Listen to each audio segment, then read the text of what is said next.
Réalisation Téli Diallo, conduite technique Ibrahim Adas Silla, cadrage Fodé Sissé, Momelamine Sissé, Mamadou Ouri Sissé. Bonsoir à toutes, bonsoir à tous. Merci une fois encore de nous préférer ce mercredi 15 août 2018 pour vous aider à mieux comprendre ce qui fait l'essentiel de l'actualité dans notre pays. Vous nous pratiquez à l'intérieur du pays grâce à Pacifique FM sur la 96.6 à Zérekoré. Également, cette émission est suivie en direct à Kindia grâce à notre relais 97.3 ou partout où vous êtes, vous avez la connexion www.sabarifm.com, c'est le directeur. Merci de nous choisir. Au menu de ce rendez-vous, nous avons un invité parcours. Avec lui, nous allons passer au peigne fin, ce qui domine l'actualité. Son nom, Dr Sékou Kouressi Condé, vous le voyez déjà à l'écran, ancien ministre de la Sécurité sous Lansana Conté, ancien médiateur de la République, également ancien secrétaire général du Conseil national de la transition. Il est directeur exécutif de African Crisis Group. Avec lui, nous allons commenter l'actualité, vous le savez, qui reste dominée par cette supposée vente du port autonome de Conakry. Également, la crise sociale éclatée au lendemain de l'augmentation du prix du carburant à la pompe. Aujourd'hui, les négociations sont pratiquement au point mort. Quelle solution préconise-t-il? Vous l'entendrez dans cette émission. Également, il donnera son avis sur ce qui fait l'actualité politique, ces jeux d'alliance ou les arrangements politiques pour résoudre les contentieux électoraux en Guinée. Crise également dans le secteur de l'éducation sera abordée avec lui dans cette émission.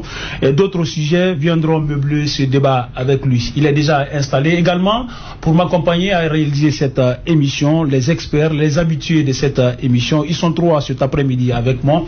Amadou Makissa Diallo, bonsoir. Bonsoir Malik, bonsoir à tous. Bonsoir également Bakar Kondé. Bonsoir Malik, bonsoir à tous. Bari Mamadou Dé, bonsoir. Bonsoir. Notre invité parcours, vous le voyez juste à gauche selon ma position, Dr Sékou Kouressi Condé, bonsoir. Oui, bonsoir. Merci d'avoir accepté notre invitation. Oui, c'est un plaisir. Le plaisir, il est partagé parce qu'à chaque fois on a besoin de vous, vous répondez. Merci beaucoup. Une fois encore, merci de nous rejoindre. Bienvenue dans l'émission Comprendre l'actualité. Une fois encore, bonsoir et merci de nous rejoindre dans cette émission. Je le disais, l'invité parcours Dr Sékou Kouressi Condé. Nous allons passer au peigne fin, ce qui domine l'actualité avec lui tout au long de cette émission. Alors, monsieur le ministre, merci une fois encore d'avoir accepté notre invitation. Je le disais, le premier sujet de cette émission, c'est cette situation qui prévaut au niveau du port autonome de Conakry. Est-ce que vous avez la nouvelle également que le port a été vendu? Oui, d'abord, je dois vous remercier pour cette invitation et pour toutes les améliorations que je constate ici dans vos installations et le plaisir d'être avec votre équipe et qui sont les uns et les autres de journalistes assez respectables et assez respectés. Je pense que c'est rassurant. Ceci dit, oui, nous avons eu écho des réactions syndicales concernant une perspective ou une tentative de vente d'une partie du port de Conakry. Nous avons même été saisis de façon informelle par les acteurs concernés, puisque en tant qu'acteur, en tant que plateforme de la société civile, la convention des acteurs non étatiques de Guinée a été approchée sur la question. Ceci dit, et comme à l'accoutumée, je souhaite qu'il y ait une rapide clarification de la part du gouvernement de la République, et je souhaite que le dialogue puisse prévaloir. Et lorsque je parle de dialogue, généralement, et j'ai cette impression, cette mauvaise impression, que la plupart de mes compatriotes pensent que le dialogue est un geste de faiblesse, que le dialogue est un acte d'abandon, que le dialogue est un recul. Il faudrait se rassurer que le dialogue, c'est le chemin vers la compréhension mutuelle. Et par le dialogue, on peut même respectueusement constater nos divergences. Et par le dialogue, on peut mieux comprendre le sujet et faire appel à d'autres experts et à d'autres expertises pour mieux éclairer nos lanternes les uns et les autres sur ce qui semble constituer une divergence. Je dis encore une fois que l'outil de règlement des différends, l'outil de règlement des malentendus et des conflits reste le dialogue.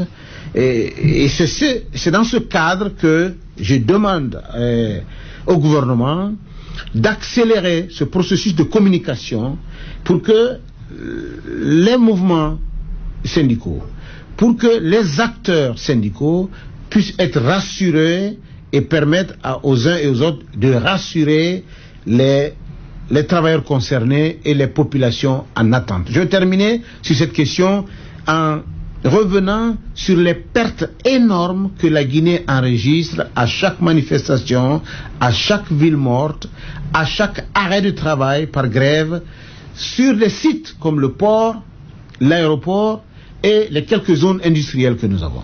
Je n'accuse personne. Je suis acteur de la société civile, je respecte les libertés, je recommande le respect des libertés. Je veux dire que le gouvernement doit envisager le dialogue en termes de prévention pour éviter que les acteurs sur le terrain n'aient l'impression de n'avoir de recours que par la rue et par la rupture. Docteur, c'est vrai, on va toujours rester sur le cas du port. Vous êtes l'un des rares Guinéens aujourd'hui à parler de tentatives. Jusque-là, les gens sont fermes là-dessus. Le port a été vendu parce qu'on parle d'un bail de 30 ans. Est-ce que vous pouvez comprendre un peu le gouvernement qui a procédé à une telle concession s'il y a eu effectivement ce contrat? Moi, je n'ai pas la lecture gouvernementale. Voyez-vous, j'ai la lecture syndicale.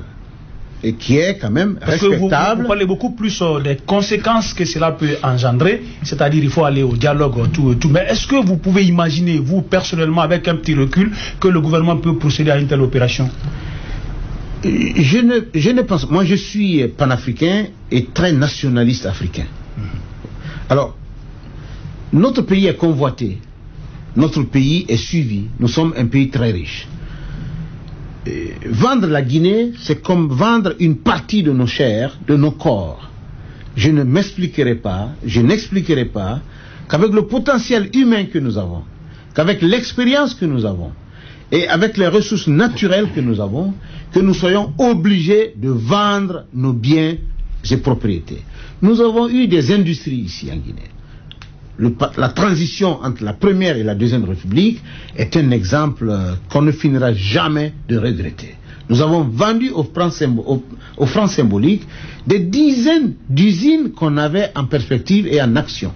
Aujourd'hui, je vous rejoins, force est de s'inquiéter de la vente du port de Conakry et je ne cautionne pas, je ne m'associe pas, je veux que le gouvernement donne des clarifications sur la question. Le port est-il vendu ou pas? C'est là que justement, docteur, d'entrée, vous parliez tout à l'heure, d'entrée, vous parliez de manque de communication. Est-ce que vous ne pensez pas que le port soit vendu ou pas, c'est parce que le gouvernement n'a pas communiqué? Et depuis le début des débrayages, je pense que personne n'a encore haussé le ton pour donner la moindre explication. Est-ce que vous ne pensez pas que là, de ce côté-là, le gouvernement a toujours encore tort?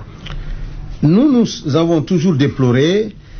Je me sens en parfaite harmonie avec vous. Vous savez bien, et vous le savez d'ailleurs très très bien, que même autrefois, et même naguère, la communication préventive a été un outil de dissuasion, a été un outil d'assurance et de réassurance par rapport aux menaces, par rapport aux risques, par rapport aux inquiétudes. Ce qui manque dans le cas d'espèce à notre gouvernement et aux gouvernements successifs, d'ailleurs, en la matière, c'est que nous sommes obligés de réagir pour les amener à agir. Et ceci, finalement, progressivement, crée une rupture de considération et de confiance entre le citoyen et l'État. Ce qui se passe aujourd'hui préoccupe tout le monde. Et personne ne nous répond. Personne n'explique. Et les acteurs syndicaux s'informent, se renseignent, ils fournissent des documents. Nous avons reçu des documents. Comme pour dire que de ce côté-là, les gens ne parlent pas comme ça à tue-tête. Ils s'appuient sur des éléments de preuve. Alors, il appartient au gouvernement, vous avez raison, de faire preuve de réaction rapide, de prévention et d'ouverture pour permettre, pas seulement aux acteurs d'en face, mais aux populations de comprendre de quoi il s'agit. Par le passé, on sait qu'il y a d'autres concessions également du côté de port. On a vu Bolloré qui a une concession de près de 25 ans. On a comme l'impression, parce que du côté du gouvernement, personne ne communique, mais les secteurs, les syndicats restent convaincus que c'est une vente, parce qu'on parle de près de 30 ans. En pareille situation, quel devrait être le rôle des institutions républicaines? Oui, ce sont les institutions concernées. Il y a une institution qui est dans le cadre de la séparation des pouvoirs, il y a une institution qui est permanemment alertée, c'est l'Assemblée nationale, c'est le Parlement. Une commission parlementaire devait pouvoir réagir par rapport à ça et se saisir. Il y a aussi la justice. Il y a une autre institution, ce sont les médias, qui a son institution, qui constitue une des branches fortes de la démocratie. Donc, c'est ce que vous faites aujourd'hui. Vous êtes bien dans votre rôle et je vous en félicite. Il appartient aux autres institutions, au Conseil économique et social, et à l'Assemblée nationale, et au parquet, de s'autosaisir sur cette question qui préoccupe. Vous avez parlé du cas de Bolloré, il y en a d'autres. Ce sont des sites qui ne concernent pas que la Guinée, que les observateurs internationaux, que les institutions internationales surveillent. Nous ne voulions pas à vase clos. La gouvernance mondiale est une question de partage, de transparence et de traçabilité. Et de ce point de vue, nous ne ferons aucun arrangement entre nous ici qui puisse échapper à l'opinion internationale, à l'expertise internationale. Et il faut éviter que la Guinée soit toujours indexée de vendre ou de revendre. La Guinée doit acheter et vendre, et encore une fois, guinéen. C'est ça. Est-ce que le silence qu'on peut mettre entre guillemets du fait qu'il n'y a pas eu cette communication en amont, est-ce que le gouvernement ne veut pas aussi éviter cet effet d'annonce, parce qu'on sait qu'il y a eu plusieurs annonces qui ont été faites et finalement au bout du tunnel rien, c'est-à-dire on veut être plus pragmatique, on se lance dans des projets, on réalise, et puis au vu aussi de tout le monde, on saura ce dont le gouvernement a pu faire. Moi j'ai une préoccupation permanente. Il faut que les Guinéens se considèrent mutuellement. Lorsqu'on est syndicaliste, on n'est pas un ennemi du gouvernement, on est un partenaire, mais un partenaire averti, un partenaire concerné et un partenaire délégué.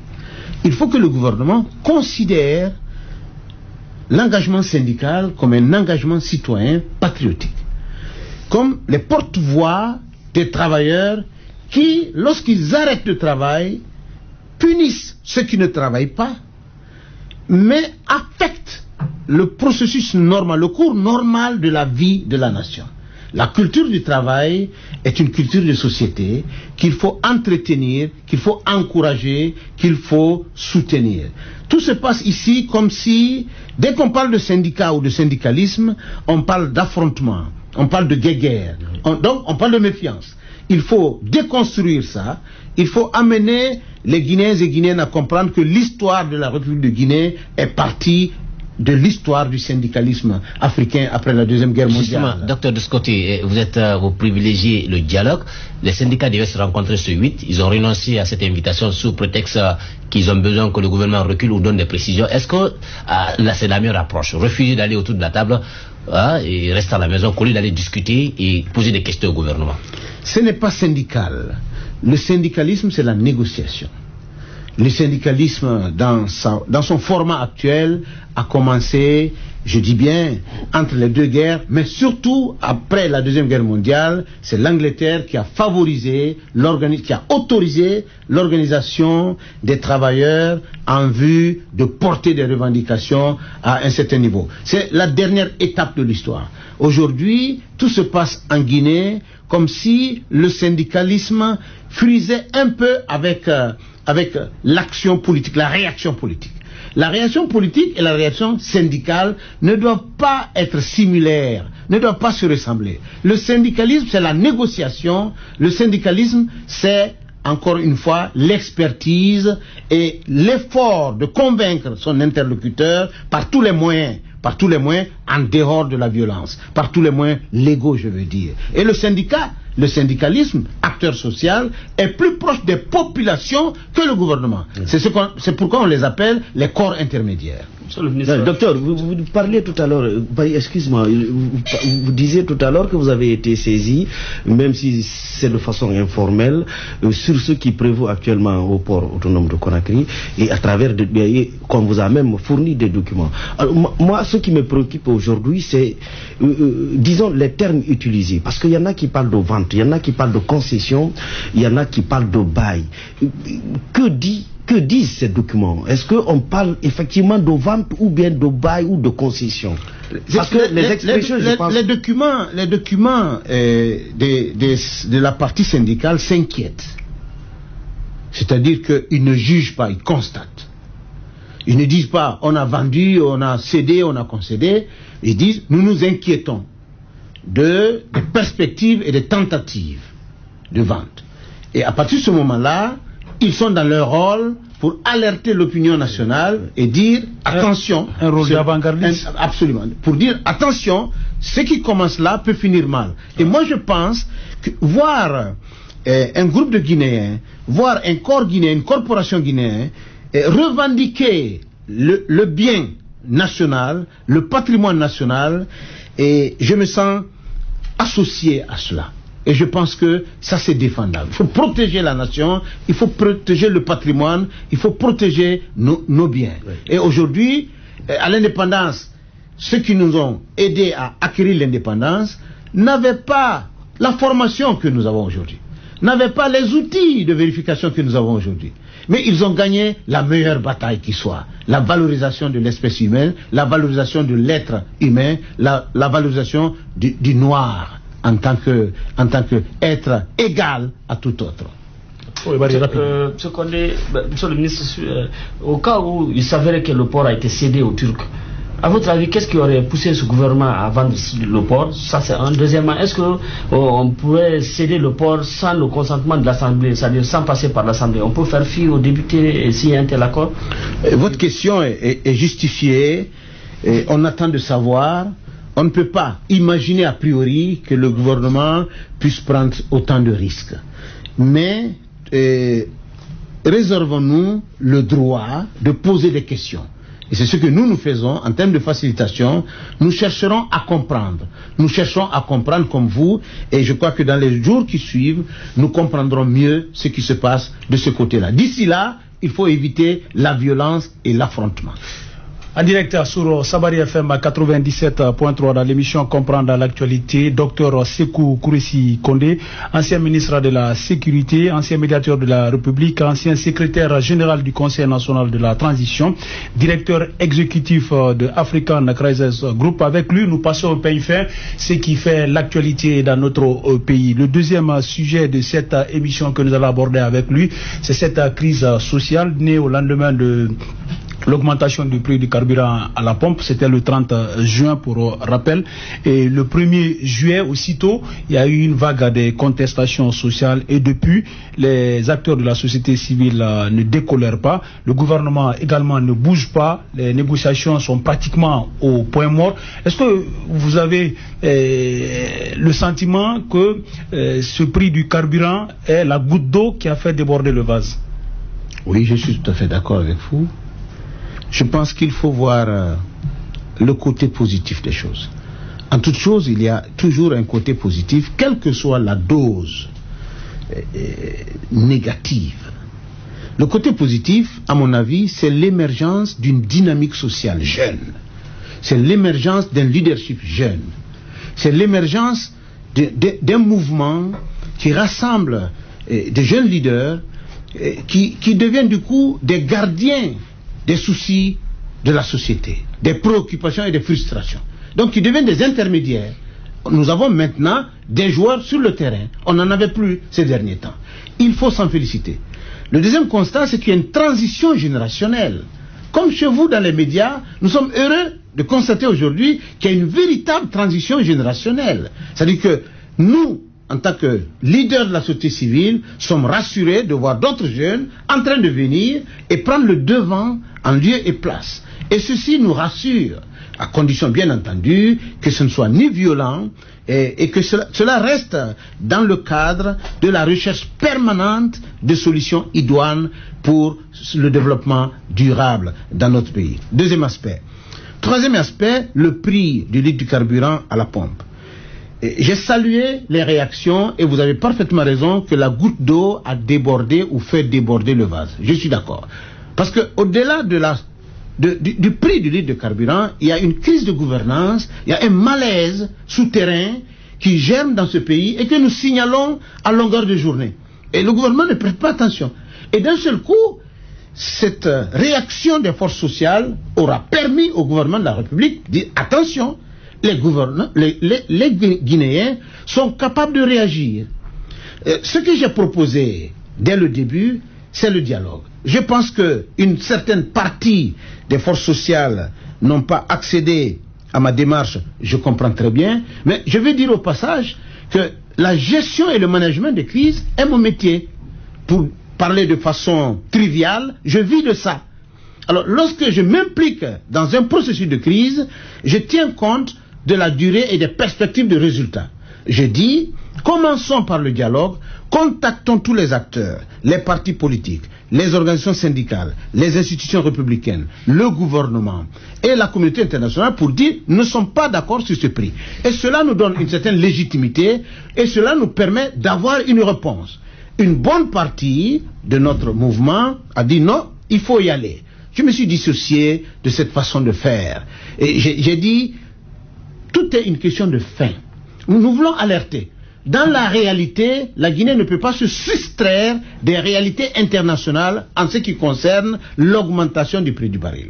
La Guinée ne peut pas continuer à supporter ou à faire supporter le bénéfice de l'essence, du prix de l'essence par nos pays et par les pays voisins. J'ai pris l'exemple entre Sigiri et Kourémalé, le nombre de stations d'essence entre Sigiri et Kourémalé est supérieur au nombre de stations d'essence entre Sigiri et Mamou. Ce n'est pas normal. La raison est simple. À nos frontières, les autres quittent leur pays, ils viennent acheter dans notre pays et ils vont revendre dans leur pays parce que c'est moins cher chez nous. Lorsque le gouvernement explique ça calmement, paisiblement et de façon préventive, il n'y a pas de problème. Mais c'est ce que le gouvernement tente de faire depuis. Et le gouvernement ne l'a pas fait au début. Voilà. Le gouvernement le fait maintenant et nous nous en félicitons. Nous nous en félicitons, mais ça n'a pas commencé comme ça. Pour l'essentiel, il faut considérer les Guinéens comme désormais capables de comprendre les choses. Acteur de la société civile que vous êtes, à votre avis, qu'est-ce qui a fait que les acteurs sociaux sont essoufflés? Pratiquement, on a comme l'impression que le gouvernement a pris dessus. Ce n'est pas mon impression. Mon impression est que le gouvernement... On est à plus de mois, hein? Le gouvernement a tenu compte de cette revendication. Il a tenu compte parce qu'il a accepté de dialoguer, il a accepté d'écouter, il a accepté de recevoir. Mais lorsque, en tant qu'acteur de la société civile, vous avez la réalité en face, nous ne sommes pas dans un sport espagnol qu'on appelle entre le torero et le torrida. C'est-à-dire qu'il faut que, entre l'animal et le jockey, il faut qu'un meure sur le terrain pour qu'on consacre la victoire. Ce n'est pas de ça il s'agit. Il s'agit d'amener les uns et les autres à prendre acte de ce qui s'est passé. Le gouvernement sait que, in fine, le prix du carburant à la pompe n'était pas véritablement le seul problème. C'est un problème de train de vie de l'État, de mauvaise gouvernance, de souffrance des populations, de non prise en compte des questions d'emploi jeunes et d'autres aspects de la sécurité sanitaire et environnementale, et l'ensemble des questions liées à l'enclavement de ce pays. Tu veux quitter un village pour arriver à un autre village, tu veux quitter une ville pour arriver à une autre ville. Il y a autant de problèmes aujourd'hui en Guinée qui ne correspondent pas, ces problèmes ne correspondent pas à la richesse nationale. Donc il y a un problème de partage de richesse, il y a un problème de respect des lois, il y a un problème de communication sur les choses, les questions d'intérêt national. Donc il ne faut pas que les forces sociales considèrent qu'ils ont perdu. Nous n'avons rien perdu. Au contraire, nous avons donné l'espoir aux Guinéens pour dire, nous sommes là, il faut en tenir compte. Sauf que, docteur, ça donne l'impression comme si c'était un dialogue de sourds. D'autant que aucune ligne ne bouge, les syndicats restent campés sur leur position. Ils étaient à 8000 c'était un préalable. Après, il passe aujourd'hui à 10 millions ou 8 millions, ou 8 000 francs le litre de carburant à la pompe. Le gouvernement ne bouge pas, le gouvernement reste maintenu sur les 10 000 francs avec des argumentations qui ont été avancées. Mais on a l'impression que aucun parti ne veut comprendre l'autre. Oui, bon, je ne vois pas les choses comme ça. Et pourtant, c'est la triste réalité. Je considère que le jour où le gouvernement a annoncé l'augmentation du prix du carburant, le gouvernement de la République ne s'attendait pas à la réaction massive le 11 juillet. Maintenant que la mobilisation du 11 juillet a été un signal fort. Il faut s'en féliciter. Il ne faut pas, à partir de ce moment-là, négliger cet effort réalisé, cet avertissement. En ce qui concerne les chiffres, j'ai dit, lorsque nous avons rencontré le Premier ministre, les explications étaient convaincantes. Il ne faut pas qu'on se le cache. De la part du gouvernement, hein? De la part du gouvernement, les explications étaient convaincantes. Cependant, nous avons dit, alors pourquoi l'avoir brusqué comme ça? Donc c'est l'entrée en matière qui a été vraiment forcée, quoi. C'est un peu la communication qui a pris de court. Encore la communication. Encore la communication qui a pris de court. Le fond du problème... Bon, maintenant que la Guinée ne doit pas s'arrêter, on doit avancer. Alors, docteur, il faut être... si vous êtes rassuré d'une communication du gouvernement, pourquoi ne pas faire bouger les lignes? Ce n'est pas la même chose. Ce que je dis, faire bouger les lignes, c'est aussi constater. Il faut une conscience nationale. Il ne faut pas dire il faut que le gouvernement ait tort. Il ne faut pas dire il faut que les syndicalistes aient tort. Il faut que l'opposition ait tort. Il faut qu'un meure sur le terrain. Non, on reconnaît que le gouvernement a tort. D'accord. Comment faire bouger les lignes? Je dis, faire bouger les lignes, c'est accepter la réalité internationale et le contexte guinéen, premièrement. Continuer à négocier en prenant en compte les mesures d'accompagnement et organiser un suivi rigoureux sur le prix, sur la variation des prix, sur la politique des prix. Il ne faut pas qu'on dise, puisque le litre d'essence est à 10 000, il faut que le litre du riz, il faudrait que les autres denrées, il faut que le ciment, etc., puissent monter. Alors, docteur, concrètement, autour de la table, on a comme l'impression que le gouvernement a des arguments, mais du côté des acteurs de la société civile, il n'y a pas d'argument. Parce que sur la table, en termes de mesures d'accompagnement, ils n'ont rien proposé. Rien. Je suis d'accord avec vous sur la forme, parce que j'ai dit à certains acteurs de la société civile, vous quittez chez vous avec votre véhicule, avec votre voiture, vous vous arrêtez à la station d'essence, vous prenez l'essence à 10 000 et vous allez manifester contre 8 000. Donc déjà intérieurement et psychologiquement, vous êtes déjà à 10 000. Et lorsque vous partez contre 10 000, alors que vous êtes dans 10 000, c'est un peu... vous voyez, vous portez... Il y a un paradoxe. Voilà, vous détachez l'essence de son dont elle est essence. Vous comprenez?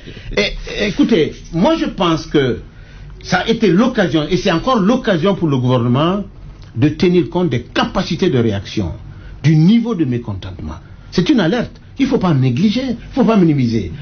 Il faut que l'acceptation mutuelle, la considération mutuelle puisse être prouvée. Docteur, au-delà des messages, on sait que ça, c'est la réaction a été un message fort des acteurs de la société civile. Au-delà des messages, quel est le message concret que les acteurs de la société civile portent au niveau du gouvernement, au-delà de cette revendication? Nous avons dit beaucoup de choses, et cette revendication sur le prix d'essence qui sera pilotée par l'intersyndicale va nous permettre non seulement de prendre acte sur la politique de prix d'une manière générale, surtout sur le prix du carburant. Mais à partir de ce moment-là, les mesures d'accompagnement envisagées, à mon avis, doivent permettre non seulement au gouvernement de s'engager concrètement sur l'amélioration des conditions en dehors du prix du carburant, et cette volonté a été affichée. Je veux dire au passage que je n'ai pas été acteur central des forces sociales. Les raisons sont évidentes, je les ai évoquées, mais je suis associé, je me considère en tant que personne comme membre des forces sociales. Mais j'ai dit, la convention des acteurs non étatiques de Guinée, que j'ai l'honneur de présider, a demandé qu'on privilégie, à ce qu'on privilégie le dialogue dès le début et dès le premier jour. J'ai un problème, docteur, j'ai un problème. Je veux comprendre. Récemment, il y a eu une convention qui a été signée entre les acteurs de la société civile et les syndicats pour mutualiser le combat.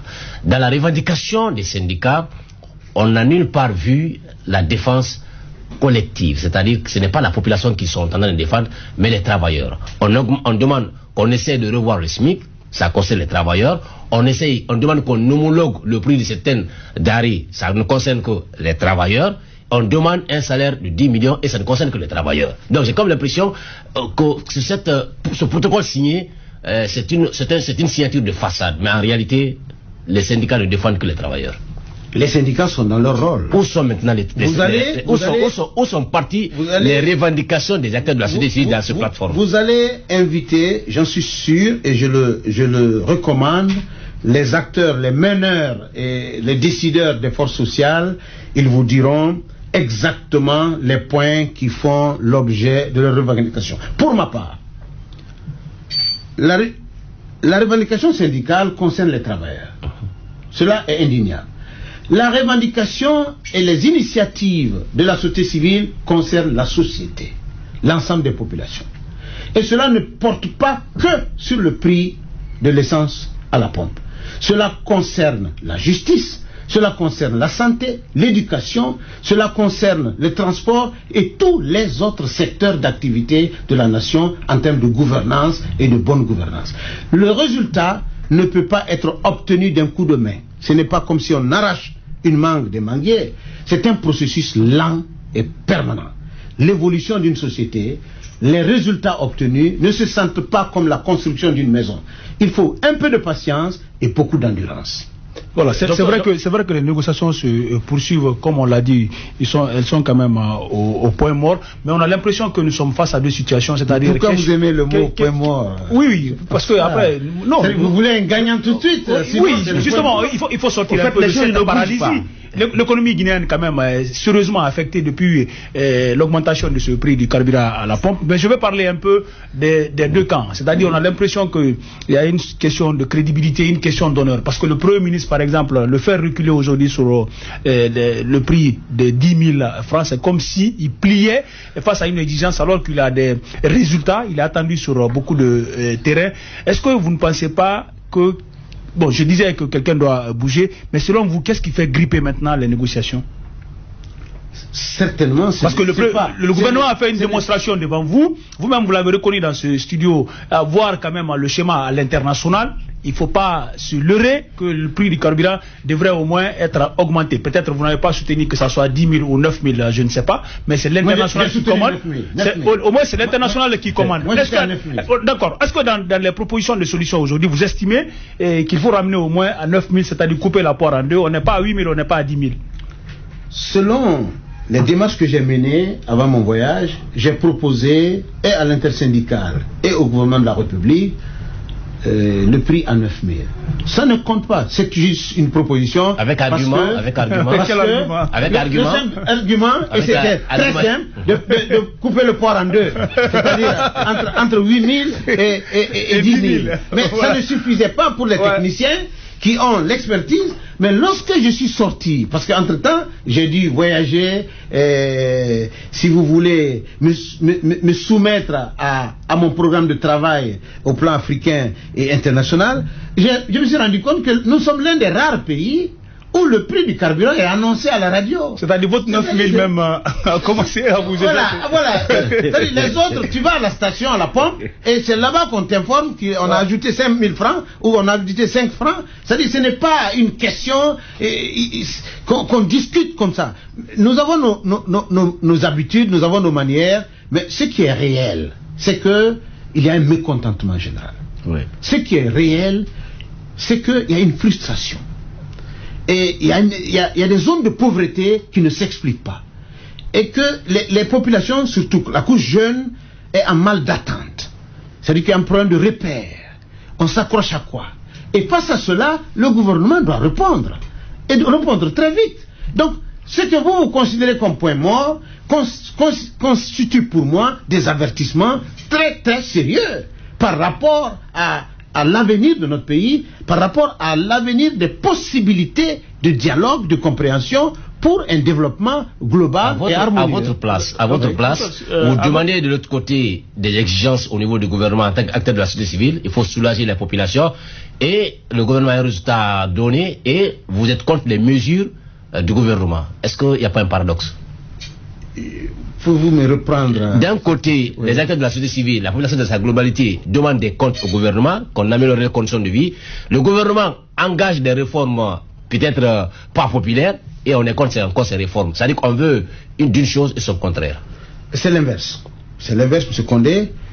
Nous considérons que le gouvernement de la République, l'État, est tout à fait conscient et soucieux des insuffisances, des souffrances et des attentes des populations.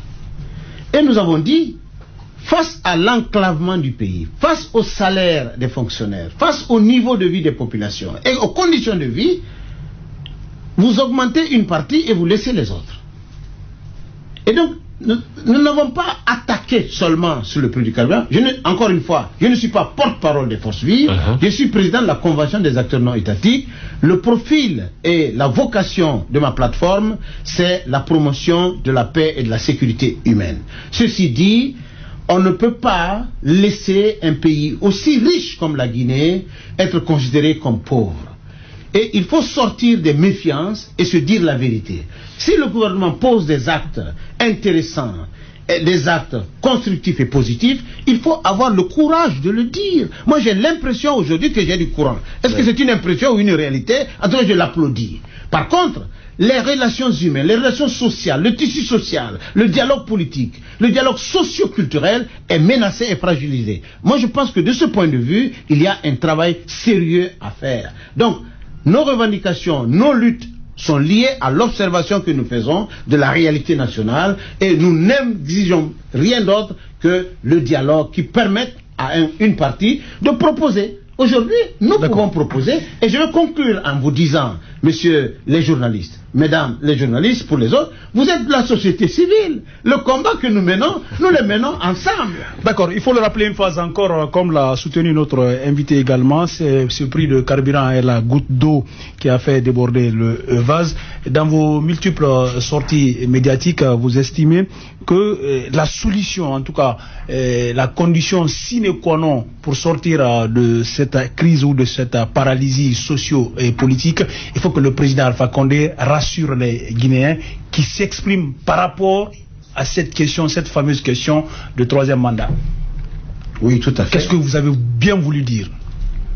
Parce que je considère qu'il est de mon devoir, en tant que citoyen guinéen, de prévenir les crises et les conflits. Moi, j'ai été membre du gouvernement de la République. J'ai quitté la Guinée en l'an 2000, en fait 2001, au mois de mars 2001, pour des raisons d'incompréhension et en situation d'incompréhension. Et ça m'a coûté cher. Ça m'a coûté 8 années d'exil aux États-Unis. J'étais obligé de me reprendre. Et j'ai fini par enseigner. Et c'est à la faveur de ce qu'on appelle ici les forces vives de la nation que je suis revenu en Guinée en 2009, en février 2009. Et pour le retour à l'ordre constitutionnel. Je me suis battu pour ça. Donc j'ai laissé ma chair et mes activités américaines par patriotisme pour revenir et me battre avec les autres pour le retour à l'ordre constitutionnel. L'ordre constitutionnel a été consacré par la signature des accords de Ouagadougou en février 2010 et la mise en place des organes et du gouvernement de la transition au mois de mars 2010.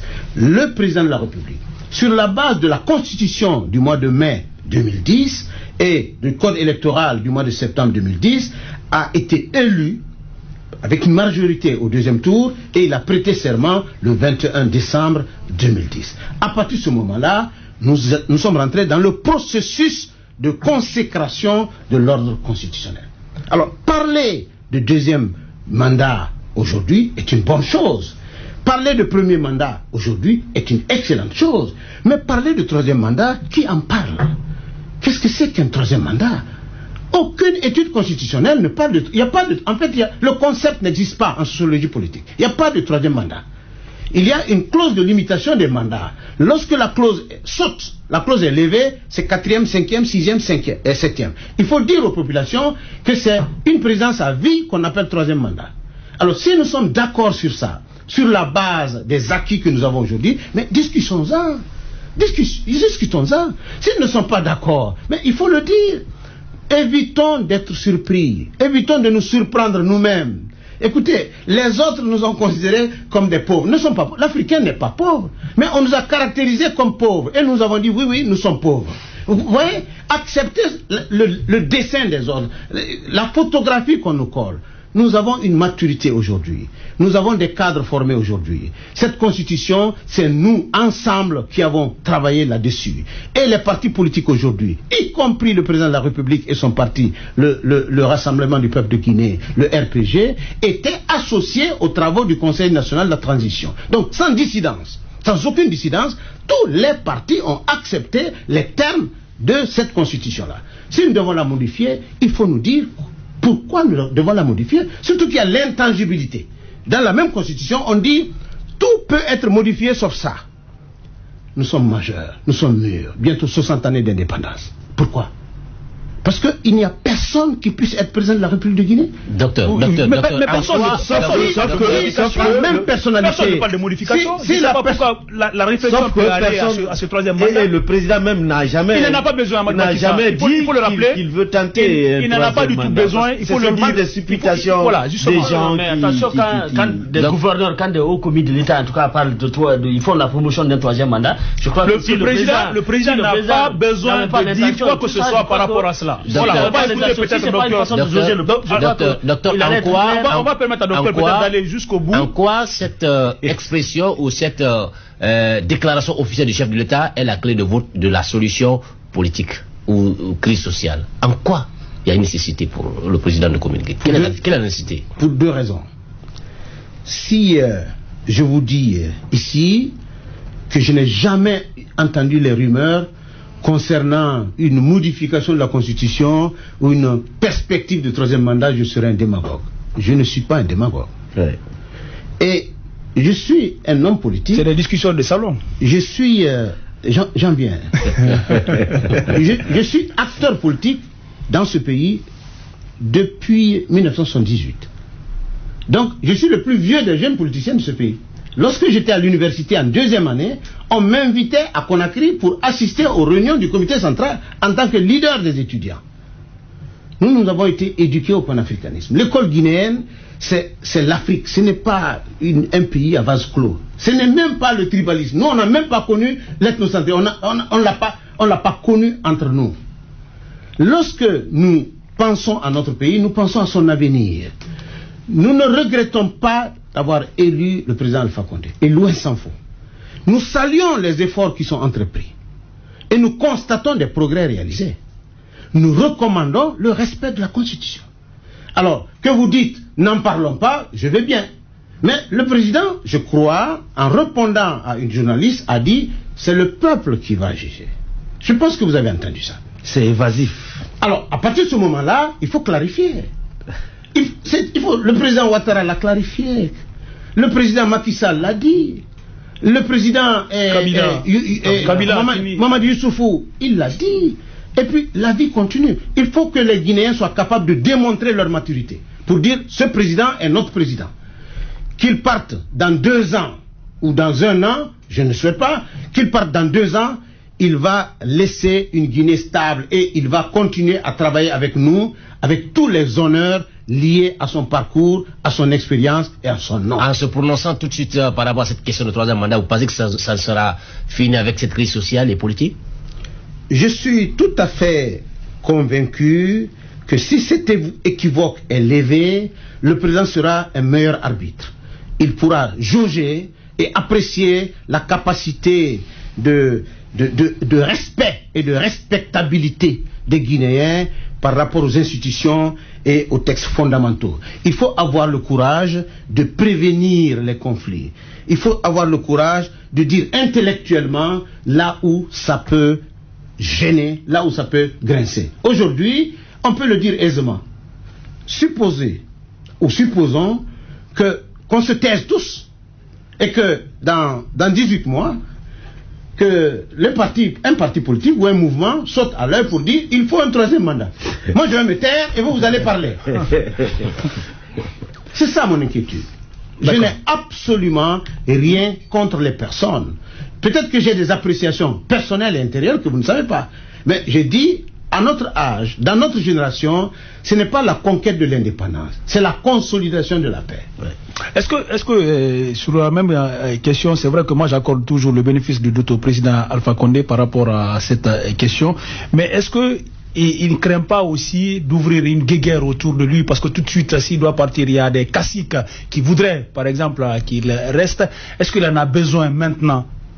La différence entre vous et moi, certainement, se trouve à un niveau. À un niveau. Moi, je pense que du point de vue de l'existence humaine, du point de vue de la capacité de conservation des traditions culturelles et des valeurs humaines, l'Africain est en avance.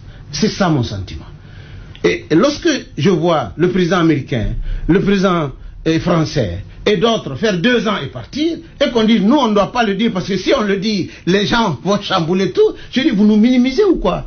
Et écoutez, nous sommes encore une fois dans la République. Nous avons voté. Et nous avons voté sur la base d'une constitution. C'est cette constitution qui a fait élire le président de la République, les députés à l'Assemblée, qui a permis la mise en place des institutions. En parler aujourd'hui, écoutez, ça ne change rien. Au contraire, si un haut fonctionnaire de l'État, les partis politiques peuvent dire ce qu'ils veulent, mais si un haut fonctionnaire de l'État se permet de dire il faut un 3e mandat, le juge constitutionnel peut le poursuivre pour violation de la Constitution ou pour incitation à la violation de la Constitution. Je ne veux pas qu'on en arrive là.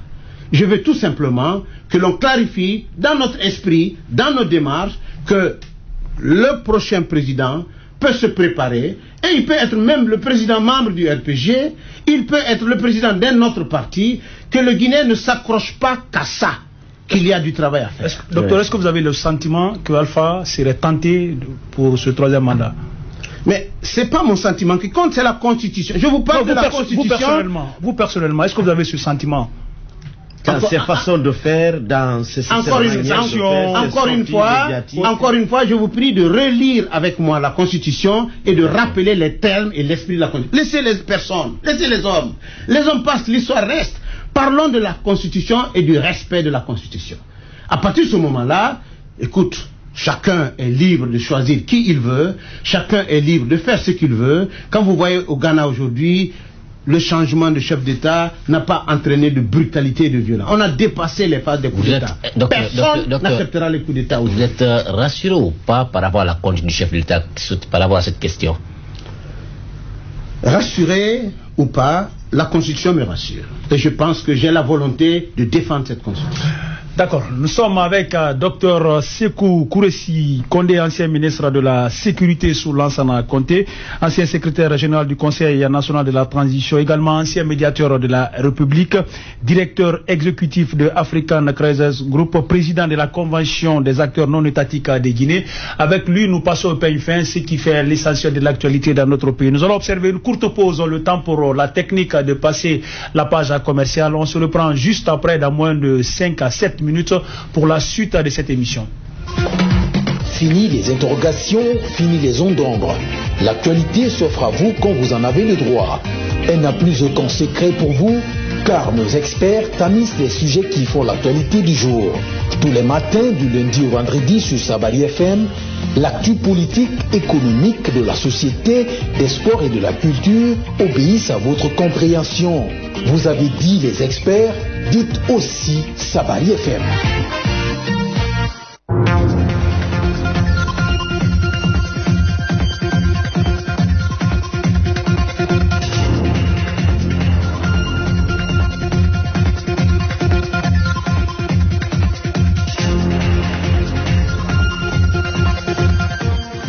Retour dans ce studio pour la suite et la fin de cette émission Comprendre l'actualité. Vous êtes à Zérekoré, vous nous pratiquez grâce à Pacifique FM sur la 96.6, mais également à Kindia, notre relais 97.3, ou partout où vous êtes, vous avez la connexion www.sabarifm.com, c'est le direct. Merci de nous choisir une fois encore.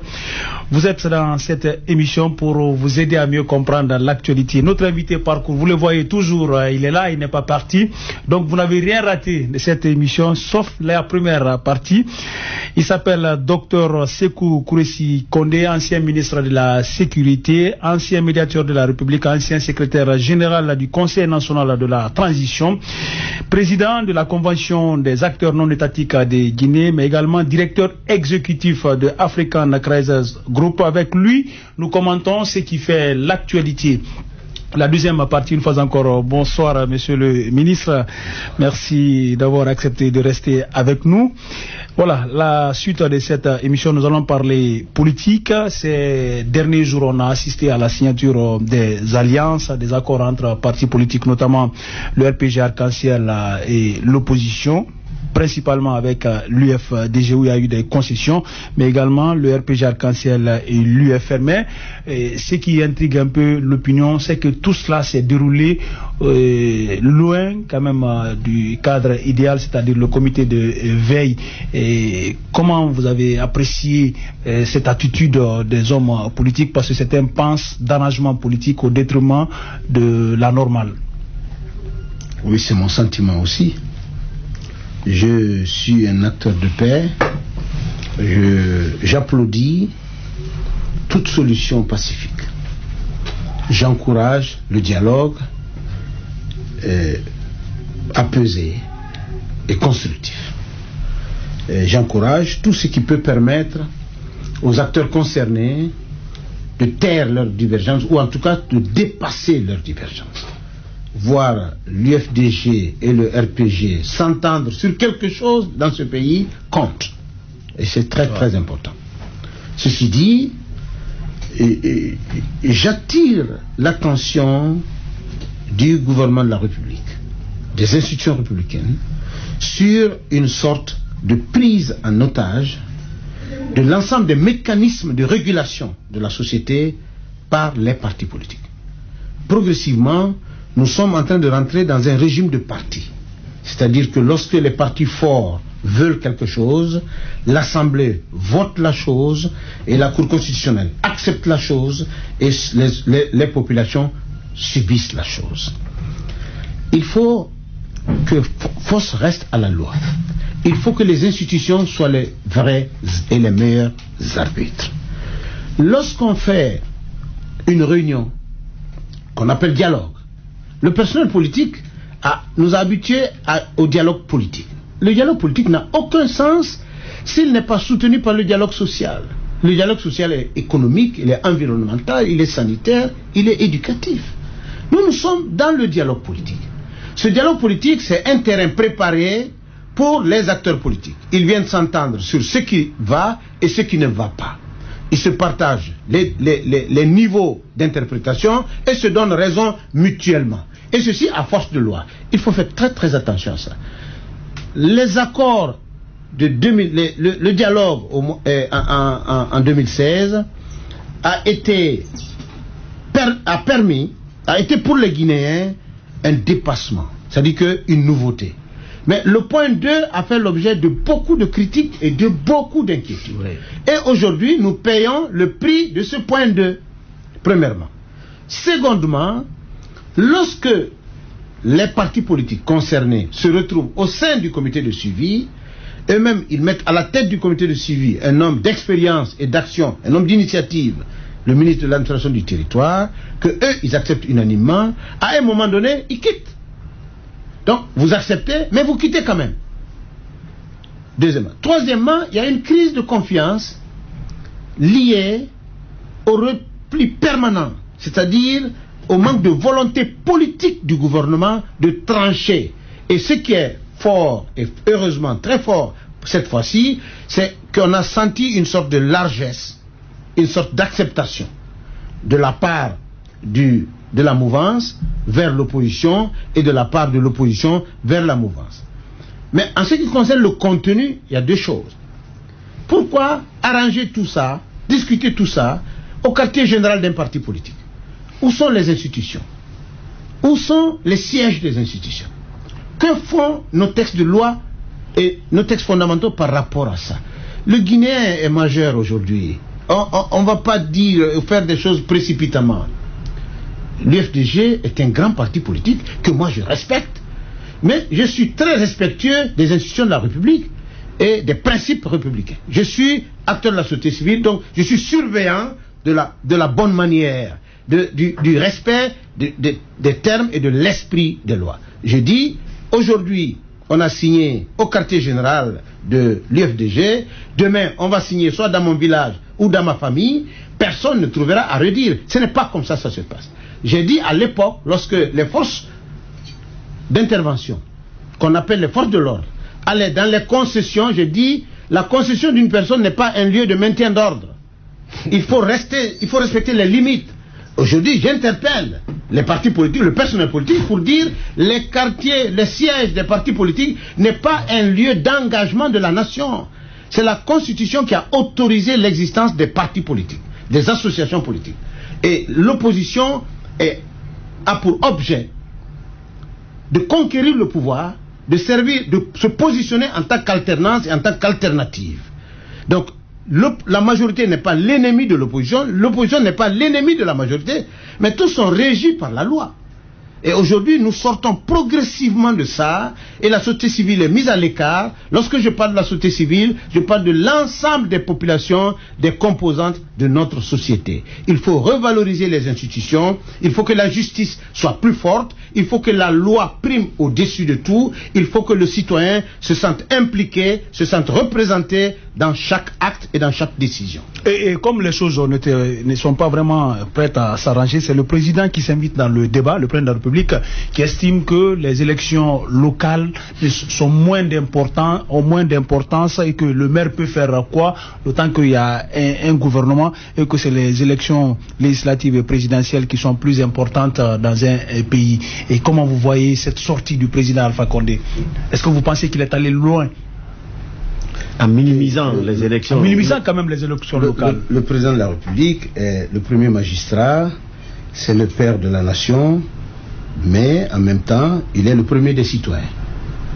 Et pendant les élections communales, j'ai dit que le président, en faisant sa tournée de campagne, a procédé à une présidentialisation de la campagne des élections communales. Et cela nous a amené à des alignements qui ressemblaient un peu à des élections législatives ou à des élections présidentielles. Alors, si le président fait la déclaration que vous venez de faire, moi je salue. C'est-à-dire qu'il les réalise, il a compris à la lecture des résultats de ce premier processus que c'est quelque chose qu'il ne fallait pas faire. Donc, qu'il faut valoriser les élections à venir, à condition que finalement les élections guinéennes ne soient pas des élections ethniques, et à condition que finalement l'administration guinéenne ne soit pas une administration politique ou électorale, à condition que la justice guinéenne soit objectivement neutre, efficace et qu'il soit restitué dans son rôle et que le citoyen se sente tranquille par rapport aux gardiens de la loi. Moi j'ai constaté une chose. Lorsque l'UFDG nous a invités, nous, à son siège, société civile, pour nous expliquer et nous présenter les éléments de preuve qu'ils ont contre le processus, la gestion du processus électoral, il y avait des preuves évidentes. Alors, pourquoi mettre 8 mois à résoudre ou à répondre à quelque chose qui est évident? Ça a pris du temps. Oui. Et finalement, aujourd'hui, le résultat, on a donné des consignes de vote à une partie de la population, enfin des militants, pour dire accepter ça comme ça. Et on a dit à d'autres, comme à Matoto et ailleurs, on a dit respecter la loi. 2 poids, 2 mesures. Tout cela vient de quoi? C'est la lecture permanente des textes fondamentaux nous épargne de ce genre d'arrangement provisoire. Parce que dans notre pays, tout porte des germes de conflit. Les actes politiques, les démarches politiques. Vous avez remonté dans le temps, vous avez même touché au point 2 de l'accord. Et comment est-ce que tout le départ de ces accords-là soit parti de ce point de l'accord? Est-ce qu'il n'y a pas eu d'autres préalables, d'autres effets n'ont pas été, il n'y a pas eu d'autres effets déclencheurs? Le point 2 de l'accord n'a été que la suite d'un comportement politique. Voilà. Le point 2 de l'accord, si nous l'avons critiqué, c'est parce que ça ne correspondait pas à la photographie électorale. Lorsque vous dites que le parti majoritaire à Kouroussa ou à Pita ou à Sigiring doit désigner ou doit proposer les dirigeants de proximité, donc le maire, les conseillers, naturellement, tout ça c'est le RPG. Naturellement, l'AV c'est l'UFDG. Donc, puisque vous le saviez à l'avance, alors que notre objectif, c'est de faire en sorte que la combinaison soit possible, de faire en sorte que les partis politiques fassent l'effort d'aller au-delà de leur alignement ethnique, de leur base, de leur fief socio-culturel pour aller vers la nation. Mais ce qui se passe aujourd'hui, c'est que l'offre politique est ethnique, donc l'alignement politique est ethnique, la récompense politique est ethnique, ce qui compromet et l'unité nationale et l'équilibre de l'administration. Docteur, est-ce que vous avez l'impression que les accords ont pris le dessus sur les lois en Guinée? Oui, c'est à mon sentiment, c'est ce que je combats. Je dis, même quand les uns ont raison, je viens de dire que les documents que l'UFDG nous a présentés sont des documents qui ont une validité certaine. C'est vrai qu'un accord dans une case quelconque vaut mieux qu'une démonstration violente de rue avec mort d'homme. Mais l'effort qu'on a fait pour se rencontrer quand même devait nous amener à transporter le lieu de cet accord dans un environnement institutionnel reconnu et autorisé. C'est ça, la forme. Mais dans le fond, j'ai dit tout ce qui permet aux uns et aux autres de s'accepter. Parce que c'est le non-retour du gouvernement, c'est le manque de main-tendue du gouvernement, c'est le manque d'écoute du gouvernement qui a causé, à mon avis, ces répétitions, ces manifestations à répétition. Et finalement, tout se passe comme si l'opposition considère les manifestations comme une façon de réagir et une façon de communiquer. Ça aussi, c'est pas bon. Il faut que les Guinéens s'acceptent, nous sommes majeurs. Nous connaissons tous. Alors, docteur, il y a que ces accords ont été signés. C'est vrai que vous avez déploré la forme et le fond. Par endroit, on a vu des réactions de certains membres du RPG du côté de Kindia par rapport à cette acceptation de cet accord. Est-ce que ce n'est pas le début d'une nouvelle crise, parce que on va installer des maires qui ne seront pas légitimes aux yeux des populations. Est-ce que ce n'est pas une autre crise? On n'est pas en train de différer la crise? Moi, je pense que ça, ce n'est pas une crise. Et la discipline du parti pour un militant est un sacerdoce. C'est-à-dire les consignes données par les états-majors des partis doivent être respectées par les militants, à condition que ces militants soient avertis, préparés, et qu'on leur donne des explications suffisantes. Et les consignes de parti, là, je parle en tant qu'ancien ou futur leader de parti. Je parle par rapport à la situation des militants. Dire, il y a des consignes. L'exécutif, en tout cas, la direction du parti a demandé à ce que, 2 points. Alors, je comprendrai que les citoyens réagissent un moment, mais en fin de compte, que la direction des partis vienne donner les explications suffisantes. Voilà, nous acheminons vers la fin de cette émission Comprendre l'actualité avec notre invité Dr Sékou Kourissi Kondé. On ne peut pas refermer cette émission sans parler de cette affaire également qui a fait assez de bruit. C'est cette sortie médiatique de Dr Ousmane Kaba. Dans sa communication, il a laissé entendre qu'une démarche a été initiée par les femmes du Mandeng, que vous avez été même cité dans sa communication parmi les leaders de la Haute-Guinée qui devraient être approchés pour une certaine union avec le président Alpha Condé qui détient la calebasse dans laquelle se trouve le lait. Est-ce que vous avez été approché et quel est le sens que vous avez donné à cette démarche? Où en sommes-nous aujourd'hui? Oui, moi je considère encore une fois que toute démarche tendant à l'apaisement, à l'acceptation mutuelle, à la compréhension mutuelle est humaine et valorisante. Et chaque fois qu'un être humain pense à la paix entre 2 individus ou plusieurs individus, entre des groupes, il faut l'encourager. J'ai été effectivement approché, salué, encouragé.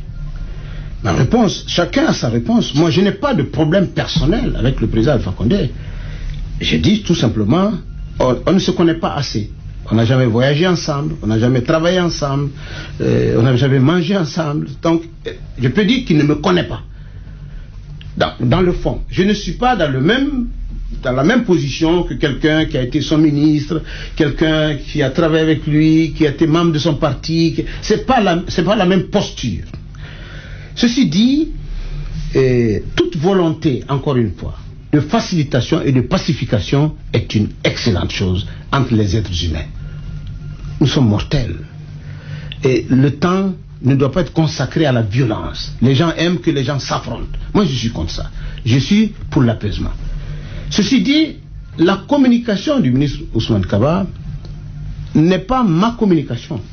C'est nous qui avons la calebasse. Je n'aurais pas parlé comme ça. Moi, je suis dans la vie publique active depuis un certain temps quand même. Et je suis panafricain. Je le répète toujours, peut-être on ne comprend pas assez. Je veux que ce soit l'Afrique de l'Ouest qui soit un pays. Que les 330 millions d'habitants de l'Afrique de l'Ouest qui soit un pays. Et que l'Afrique de l'Ouest ait une représentation diplomatique aux Nations Unies au lieu que chaque pays ait 30 à 40 représentants. Donc, je n'aurais pas communiqué de cette manière-là. Mais il y a un autre aspect. J'ai été étonné de cette sorte de levée de bouclier contre Ousmane Kaba, comme si nous étions étonnés de l'existence de l'ethnocentrisme en Guinée. Mais vous êtes ethnocentrique, vous les Guinéens, il faut que vous le sachiez. Levez-vous.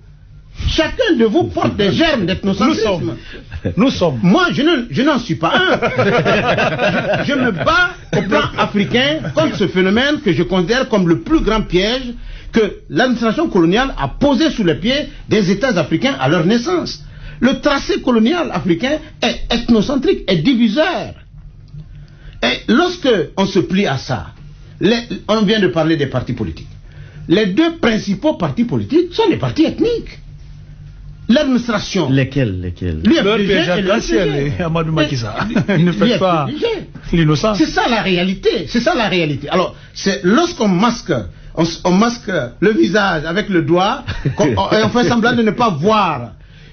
Il faut lutter contre l'ethnocentrisme de façon républicaine. Et lorsqu'on perçoit cette réalité, on dit on peut faire attention. Encore une fois, il ne faut pas dire Ousmane doit être ethnocentrique, mais il ne doit pas le dire. Alors, les autres, ils sont ethnocentriques, mais ils ne le disent pas. Lorsque on dit tous les ressortissants de Macenta, tous les ressortissants de Pita, tous les ressortissants de Kindia, de Kouroussa, n'ont qu'à aller faire campagne dans leur village, dans leurs villes respectives, comment vous appelez ça? Vous êtes dans la logique ethnocentrique. Vous êtes dans l'ethnostratégie électorale. Les cadres guinéens, réveillez-vous. Donc si la sortie de Ousmane Kaba a été l'alerte... Vous n'êtes pas étonné, hein? Pas du tout. Moi je suis... je me bats contre ce phénomène en Afrique depuis très longtemps. C'est ce que j'enseigne en fait. Et c'est parce que c'est un danger, c'est une menace. Les autres sont à l'union. Je me bats pour l'union. La Guinée est composée de 4 régions. On devrait comprendre. On devrait combattre Ousmane Kaba ou le comprendre. Mais docteur, s'il vous plaît, docteur Ousmane Kaba, son discours, il l'a fait à Maninka. Vous comprenez, Maninka, il paraît que ce discours a été modifié et à dessein. Je ne sais pas si vous avez suivi l'intégralité à Maninka. Je dis encore une fois, pour moi, j'ai passé 26 ans de ma vie à l'extérieur de la Guinée. Vous ne pouvez pas imaginer mon bonheur de rencontrer un Guinéen à Johannesburg qui parle Pulaar. Je me sens tellement proche de lui que vous ne pouvez pas imaginer. Ou voir un Guinéen à Tokyo qui parle Soussou. Que chacun parle sa langue. Restons dans le cadre de la loi. Restons dans le cadre des textes nationaux. Mais docteur, c'est une déformation. C'est l'extrait, l'utilisation du nous. C'est nous qui avons la calebasse. J'ai dit dès le début que moi, je n'aurais pas parlé comme ça. Ouais. Chacun a son interprétation et sa façon de présenter les choses. Il estime que c'est un signe de respect qu'on a voulu envoyer au président de la République. On ne peut pas dire que c'est le président Alpha Condé qui a la calebasse. C'est nous qui avons la calebasse. Donc ce n'est pas méchant en soi. Moi, je n'ai pas la calebasse. Moi, Kouressi Condé, je n'ai jamais été associé à ce système. Et je dis, encore une fois, je suis malinquais, incontestablement, et même de l'aristocratie malinquais. Il y a un village que mon grand-père, mon aïeul, a créé. Mais je suis guinéen avant tout. Je me bats pour cette perspective et cette façon de voir les choses. Lorsque quelqu'un parle comme ça, je comprends sa façon de communiquer. C'est un homme politique qui a parlé. On ne peut pas aujourd'hui accuser Ousmane Kaba d'être complice du RPG. Aujourd'hui, on ne peut pas le dire. Mais au fond, pourquoi on est porté? Parce qu'on a dit un homme de son niveau, de sa trempe, ne doit pas s'exprimer, s'identifier à un discours régional. Mais ceci dit, c'est ce que les autres font. Donc lui, on dit, tu dois le faire sans le dire. Donc les autres le font sans le dire. Alors c'est un peu ça la confusion. Encore la communication. Parce que, merci, je vous remercie. C'est un peu un problème de communication. Voilà, nous sommes pratiquement à la fin de cette émission Comprendre l'actualité avec notre invité Dr Sékou Kouressi Condé. Pour la vérité de l'histoire, affaire Alpha Condé, c'est vous qui l'avez fait arrêter. On l'apprend. Qu'est-ce que vous pouvez dire à l'opinion aujourd'hui par rapport à cette affaire en moins de 2 minutes? Qu'est-ce qui s'est réellement passé? Une seule chose. Pour la vérité de l'histoire, Alpha Condé a été arrêté. Vous étiez ministre de la Sécurité à l'époque. On apprend que c'est vous qui avez arrêté Alpha Condé sur instruction du général Lansana Conté. On se trompe? 2 choses. Oui. Premièrement, je n'ai jamais été mêlé, mis au courant ou directement impliqué dans l'arrestation du président Alpha Condé. Jamais. Ministre de la Sécurité. Jamais. C'est pas. S'il vous plaît. Le ministre de la Sécurité est responsable des policiers. Le policier s'occupe des voleurs et du transport. Non. D'accord. Le policier règle la circulation. Et la police dit les frontières. Les cadres doivent lire. Je dis tout de suite. Vous n'étiez pas ministre de la Défense. Ministre de la Défense de l'armée. Quel a été votre rôle? Mais aucun, j'ai été informé, encore une fois, je le dis depuis, il y a 20 ans, cette question. Ouais. Et je le dis depuis, je le répète, la même formule, de la même manière, depuis 20 ans. Ouais. J'ai dit, la première personne à avoir attiré mon attention là-dessus, pour dire, est-ce que c'est le président, c'est le d'Alain Diallo, qui s'est d'ailleurs après farouchement battu pour que le professeur Alpha Condé ne reste pas en prison. Ensuite, c'est le Premier ministre, l'actuel Premier ministre, Kassori Fofana, qui s'est aussi farouchement opposé et à son arrestation, enfin, et à son emprisonnement. Franchement, un jour, j'ai dit à un de mes interlocuteurs, dont je vais taire le nom, j'ai dit, la prison dans laquelle le professeur Alpha Condé était, moi j'ai des parents qui sont morts là-bas, et de vaillants parents, proches. Et personne ne sait quand ils sont morts, comment ils sont morts, quand ils sont enterrés, et comment ils sont enterrés. Le président Alpha Condé sort avec toute sa lucidité, sans égratignure, jusqu'à devenir président de la République. Et depuis 20 ans, on dit qu'il l'a arrêté. Mais il a du bonheur, bon Dieu. Et mes parents qui sont morts là-bas, vous avez parlé du 28 septembre, pourquoi vous ne demandez pas le Kambouaro, le 4 juillet, à Kindia, les Guinéens qui sont morts à Kindia, les 94 morts, pourquoi on ne s'intéresse pas à l'intégrité physique, à ceux qui ont disparu, à ceux qui ont été tués, Docteur, à ceux qui sont partis. Alors, je vais terminer. Par rapport à l'arrestation du professeur Alpha.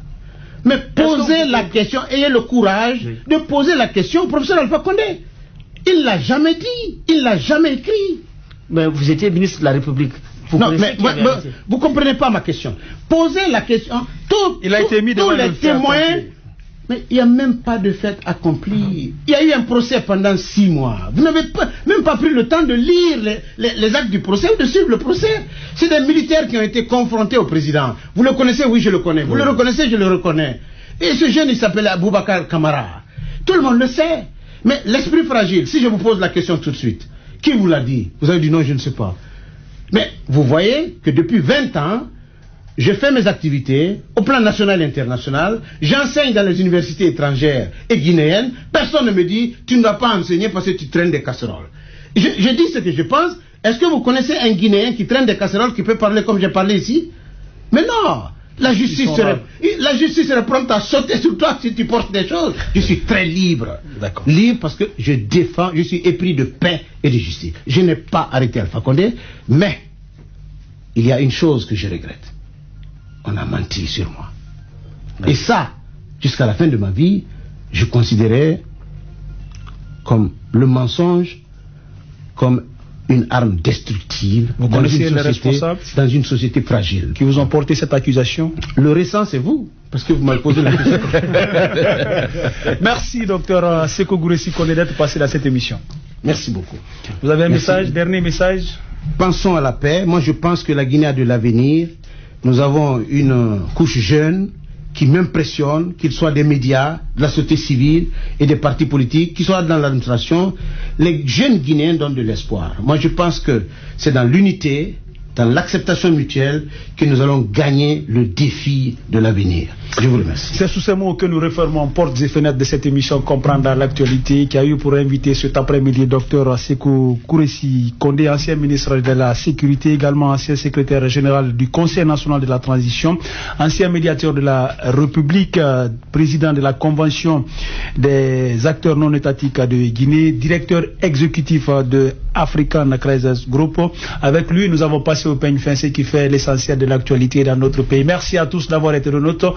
Demain, nous vous donnons rendez-vous avec l'ancien ministre de la Communication, Issa Kondé, qui sera notre invité parcours demain. Merci aux chroniqueurs. À demain pour un autre numéro de Comprendre l'actualité. D'ici là, portez-vous bien.